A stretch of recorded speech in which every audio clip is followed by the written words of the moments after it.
Iban a la hora novena, diga conmigo, hora novena. ¿Alguien sabe cuál es la hora novena? Entre las 3 y 6 de la tarde. Así que Pedro y Juan iban caminando a la hora novena al templo. Pero hay que detenernos un poquito en esta parte. ¿Por qué subían a la hora novena, a la hora de la oración, y no subían a la hora del sacrificio? Aquí comienza la enseñanza. ¿Por qué Pedro y Juan subían a orar, pero no participaban de una de las primeras ofrendas que era temprano, que era sacrificar al cordero? ¿Sabe por qué no lo hacían? Porque ellos ya habían comprendido que el sacrificio más grande que se había hecho era el sacrificio de Jesús al morir en la cruz del Calvario. Así que al comprender ellos que el mayor cordero, el mejor sacrificio había sido Jesús, ellos no asistían a la hora del sacrificio, sino a que asistían a la hora de ¿qué? De la oración. Ahora, mientras ellos iban a la oración, dice que había un cojo,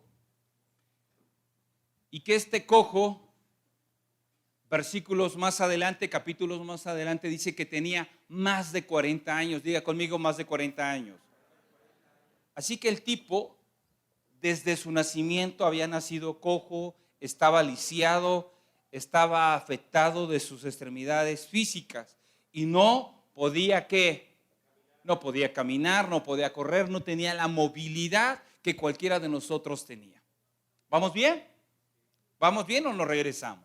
Así que, fíjese, dice que Pedro y Juan caminaban a la hora de la oración. Y que cuando iban a entrar, no dice que iban a entrar, dice que iban caminando y había que, vaya conmigo a Hechos capítulo 3. No quiero mentirle ni quiero decir cosas que no son. En Hechos 3 dice, Pedro y Juan subían juntos al templo a la hora novena de la oración. ¿A dónde iban? ¿A dónde iban? Ya le expliqué por qué iban a la oración y no al sacrificio. ¿Quién entendió eso? Levante su mano. Ok, versículo 2. Y era traído un hombre cojo de nacimiento, a quien ponían cada día a la puerta del templo, que se llamaba la... ¿Qué? ¿Cómo se llamaba? Bien. Esta puerta era el original de lo que quedaba del templo en época de Salomón. Y no había templo, había ruinas. Había una puerta, había ruinas de lo que había sido en su momento un templo muy hermoso, muy grande y muy bonito.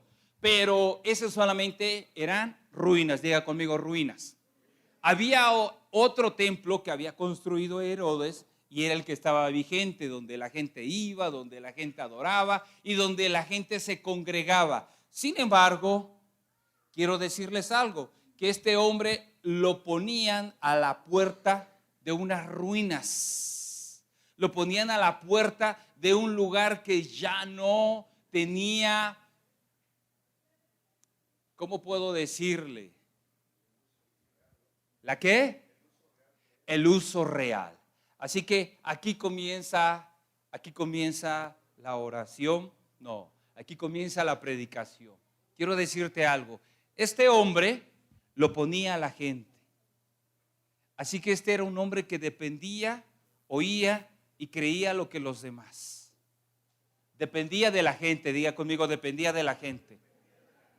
Y creía en unas ruinas para su subsistencia. Dependía de sus familiares que lo llevaban a la puerta y creía en una puerta que era hermosa, pero que solamente era una ruina, era solamente un lugar de recuerdo en el que él confiaba. ¿Cuántos de nosotros confiamos en lo que dice el familiar, el amigo, el compañero, el conocido? ¿Cuántos de nosotros nos dejamos influir por lo que dice la familia? ¿Cuántos de nosotros hacemos como propio el comentario de lo que la gente que está a nuestro alrededor nos dice? ¿Cuántos de nosotros confiamos en un trabajo, confiamos en algo material para subsistir? Porque había dos cosas en las que confiaba este cojo. en su familia y en una puerta, en su familia y en una puerta, en una puerta y en su familia. Pero aquí viene la enseñanza más grande. Un cojo que durante más de 40 años había confiado en dos cosas: su familia y la puerta. Su familia para que lo llevara y la puerta porque era un lugar donde la gente pasaba y le daban caridad. Lo que no sabía es que además de esas dos cosas, algo sobrenatural iba a ocurrir en un día común. Diga conmigo, día común. A veces pensamos que los días comunes son tan rutinarios y ordinarios que no va a pasar nada. Este era uno de esos que aparentemente no iba a pasar nada, pero vamos a leer qué dice. Y era traído un hombre cojo de nacimiento, a quien ponían cada día a la puerta del templo que se llamaba La Hermosa, para que pidiese limosna de los que entraban en el templo. Ya aclaré, no hay templo, solamente es una puerta. Porque si no, estaríamos en un sacrilegio diciendo que había dos templos en Jerusalén. Cuando vio a Pedro y a Juan que iban a entrar en el templo, le rogaban que diese limosna. La puerta estaba aquí, el templo estaba acá, tenían que pasar por esa puerta para ir ¿a dónde? Al templo. Muy bien, vamos a seguir avanzando. Versículo 3, cuando vio a Pedro y a Juan que iban a entrar en el templo, le rogaba que le diesen ¿qué? Versículo 4, ustedes.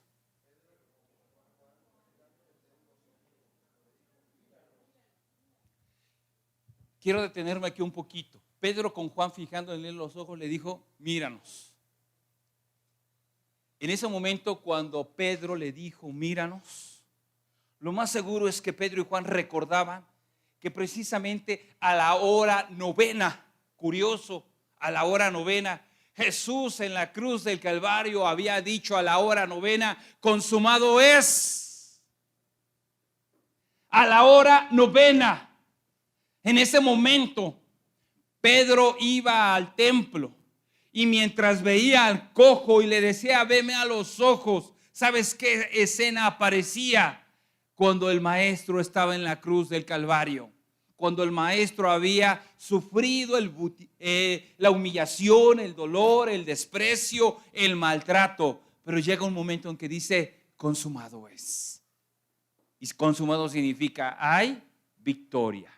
Así que cuando él les dice: veme a los ojos, le estaba diciendo: quiero que entiendas que ya no vas a verte en la miseria, en la enfermedad y en la pobreza, sino quiero que veas la victoria que Jesús ha puesto en tu vida. Diga conmigo: no debo de ver mi condición, sino la victoria que Cristo ha escrito en mi corazón. ¿Y sabes? ¿Te imaginas la escena? Pedro recordando, el maestro sangrando, ya había aguantado toda la humillación y solamente gritó y dijo: hay victoria. El pecado ha sido consumido. La debilidad ha sido consumida. Los vicios han sido consumidos. Las traiciones han sido consumidas. Los pleitos han sido consumidos. El enojo ha sido consumido. Y hay victoria en el nombre de Jesús. ¿Le seguimos? Versículo 4. Pedro con Juan, fijando en él los ojos, le dijeron: míranos. Versículo 5. Él entonces les estuvo atento, esperando recibir de ellos algo. ¿Sabes? ¿Qué crees que esperaba recibir este personaje? Una monedita, 2 moneditas, 3 moneditas. La mayoría de la gente está esperando recibir una limosna. Pero lo que la gente ha olvidado o en medio de la preocupación ha pasado por alto es que Jesús tiene un plan especial para cada uno de nosotros. Y que ese plan especial que Él tenía para cada uno de nosotros era que no solamente tú fijaras la mirada en Pedro y Juan, sino lo que se refería era poner la mirada en Jesús. ¿Cuántos de nosotros ponemos la mirada en Jesús? La gente pone su mirada en su trabajo, la gente pone su mirada en su negocio, la gente pone su mirada en la herencia, la gente pone su mirada en que el suegro ya está grande y ya se va a morir y posiblemente te va a heredar. ¿Cuántos tienen suegros con recursos? Jóvenes, búsquense suegros que tengan recursos. Yo pensé que los jóvenes iban a decir amén, gloria a Dios, para que cuando se muere tu suegro o tu suegra te deje algo, las tierritas y la Cheyenne. ¿Cuántos dicen amén? Y sabes, hay una parte hermosa, bonita, que dice que después de poner los ojos en el cojo, le tomó de la mano. ¿Pero de qué mano? ¿De qué mano lo tomó? ¿De qué mano lo tomó?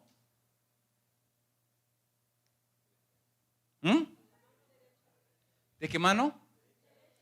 Ok, ahora póngame atención. Todo esto tiene un simbolismo. Cuando lo toma de la mano derecha, Pedro se acuerda de una profecía que estaba escrita en Isaías y que la leyeron ustedes al comienzo de la reunión. En Isaías capítulo 35,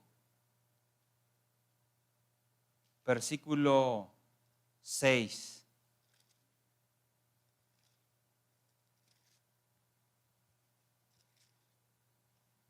En Isaías capítulo 35, versículo 6 dice: entonces el cojo saltará como un ciervo y cantará la lengua del mudo, porque aguas serán cavadas en el desierto y torrentes en el sequedad. ¿Sabe qué significaba esto? Que los discípulos estaban en una preparación y conforme vivían las cosas recordaban todo lo que el Señor les había dicho. Para vivir una vida en Jesús debes de recordar y debes de aplicarlo. Primero, se recordaron que a la hora novena el mejor sacrificio ya se había dado y era Jesús. Después se acordaron de una profecía en el libro de Isaías, que el cojo saltaría y cantaría. Y entonces era gente que leía y aplicaba, que leía y aplicaba. ¿Cuántos leen y aplican? Vuélvalo a leer, bueno, ya está en la pantalla, ¿qué dice?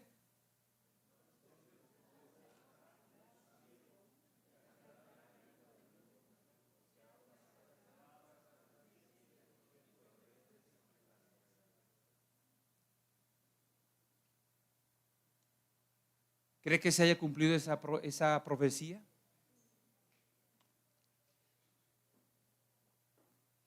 Cuando ellos vieron a Jesús hacer milagros, ellos habían visto que las profecías se estaban cumpliendo, pero ahora venía su propia experiencia.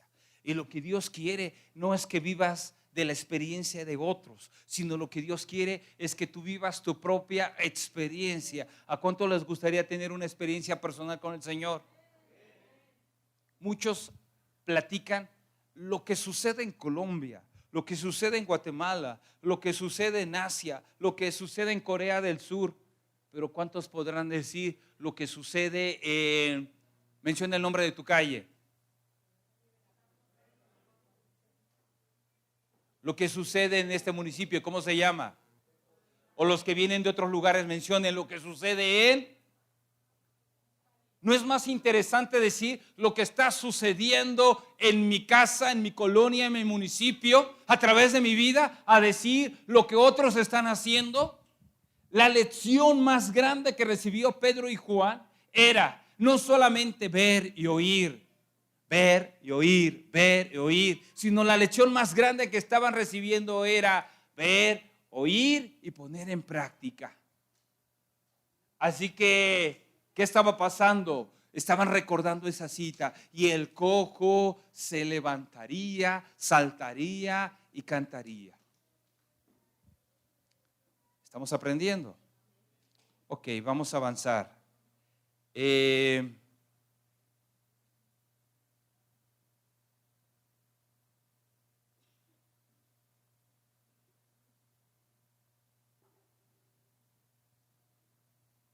Quería darte otra cita, pero voy a pasar a lo siguiente. Después dice que lo tomó, ¿de qué? ¿De dónde lo tomó? Lo que Pedro y Juan querían hacer es que él no confiara en una puerta hermosa, sino que confiaran en la experiencia que se puede tener cuando uno se acerca a Dios. ¿Cuál era su confianza? Una puerta. Fíjese lo que dice el libro de Proverbios. Hoy no traje mis lentes, así que me va a tener que esperar.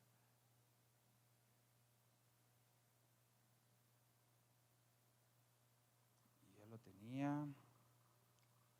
Proverbios.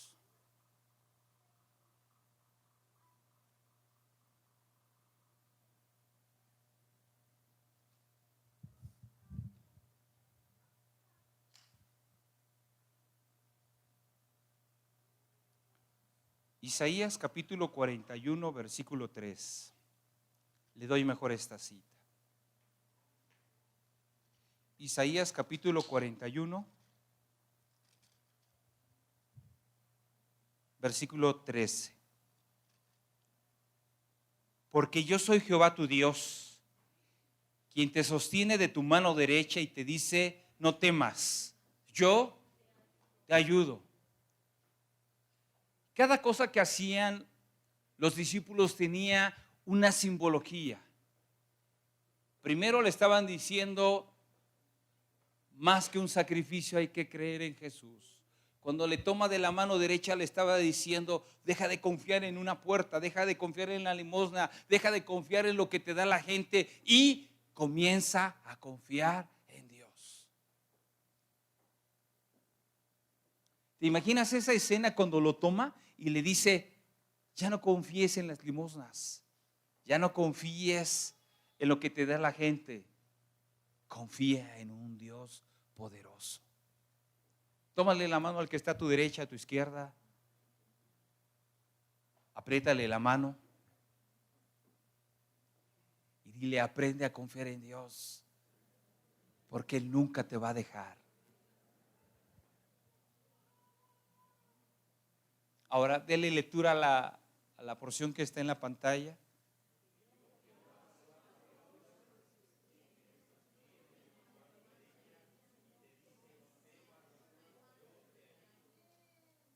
Que le estaba diciendo que confiara, que no tuviera miedo. Le seguimos. Versículo 6.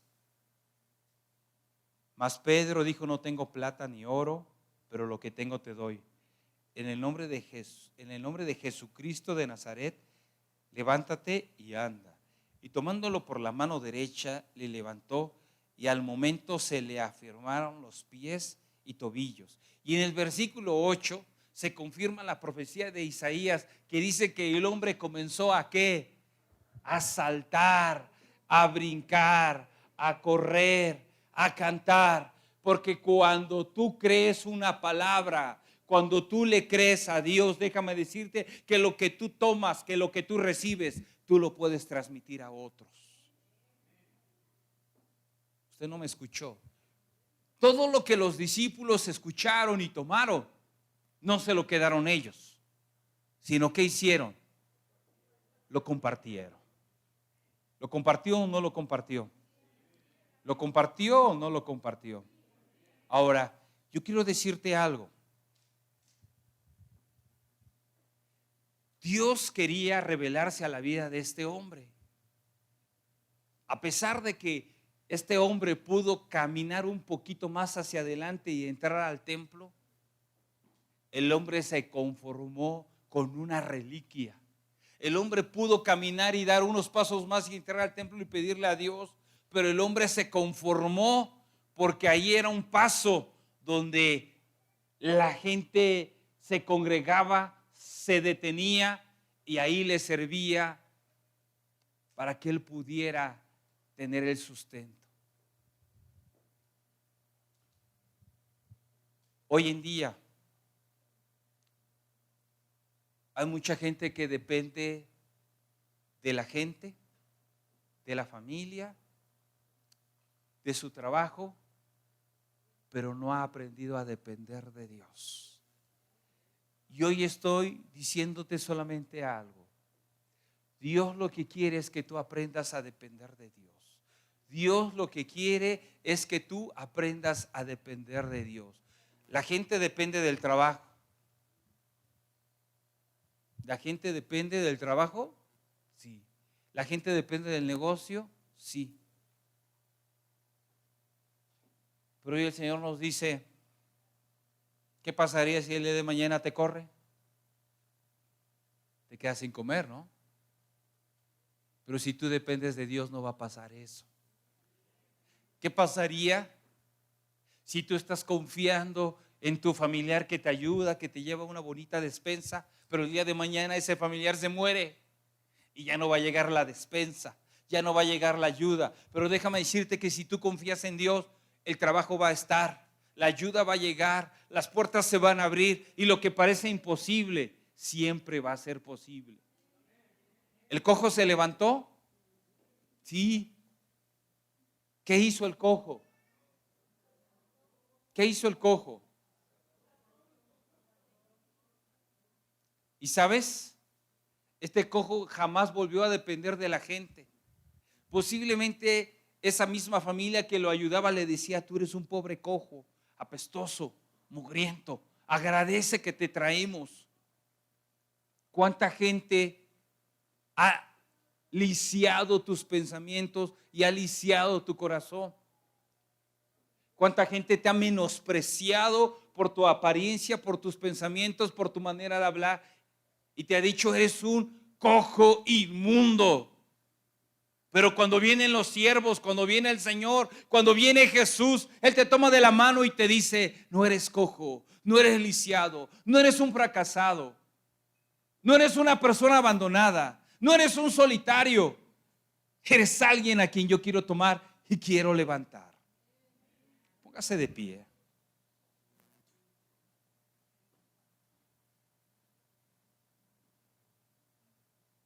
Versículo 8, por favor, si lo pueden poner en la pantalla.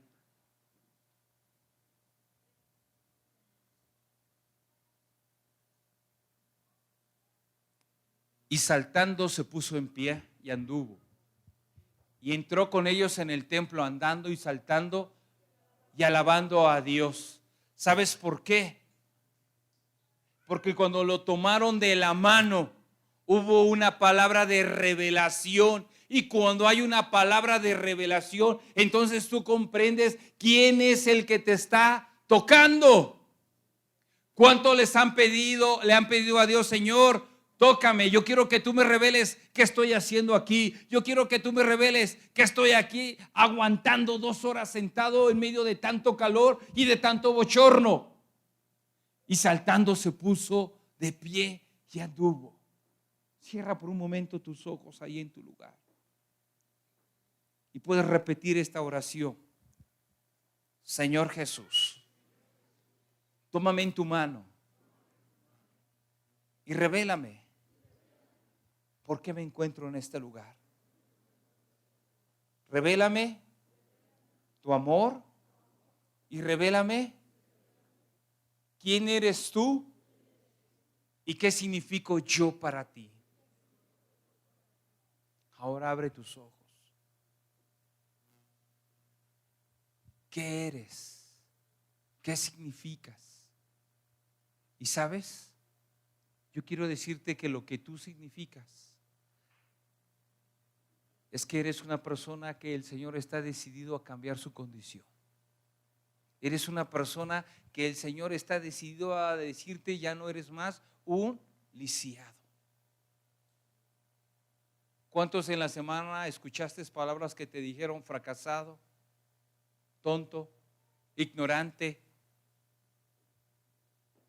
Siempre lo mismo contigo. Puede haber lisiados físicos, pero puede haber lisiados del alma. Tome su lugar. Y sabe, los lisiados del alma se mueven sin saber a dónde. Los lisiados físicos permanecen en un lugar, pero los lisiados del alma se desplazan sin saber a dónde van y sin disfrutar al lugar en el que llega. Y hoy lo que quiere el Señor también es que si hay aquí algún lisiado del alma que no le permite soñar, que no le permite demostrar sus sentimientos, el Señor pueda sanar tu corazón, tus pensamientos y sacarte adelante. Sacarte adelante. ¿Sabe por qué muchos jóvenes no creen en el amor? Porque los decepcionaron cuando eran más pequeños. Y cuando hablamos de la palabra amor, ellos no comprenden, porque la palabra amor la relaciona con traición. ¿Por qué la gente el día de hoy no comprende el amor de Dios? Porque la palabra amor la relaciona con mamá, no la relaciona con papá. Y como papá nunca fue expresivo, y como papá nunca dice nada, y como papá, posiblemente algunos papás se fueron y abandonaron a los hijos, la palabra amor de parte de Dios no es congruente con sus pensamientos. Cuando hablamos acerca de amor, hablamos de cuánto me va a dar, pero la palabra amor no tiene que ver con cuánto me da, sino cuánto estoy dispuesto a ofrecer. Y lo que esta enseñanza nos quiere dar a entender es que aquellos lisiados que están cansados de ese estilo de vida, o que quizá ni se dan cuenta de que están lisiados, de que mendigan un poquito de cariño, de que quisieran que la gente los quisiera un poquito, los aceptara, ya no los rechazara, y tienen que hacer cosas para llamar la atención.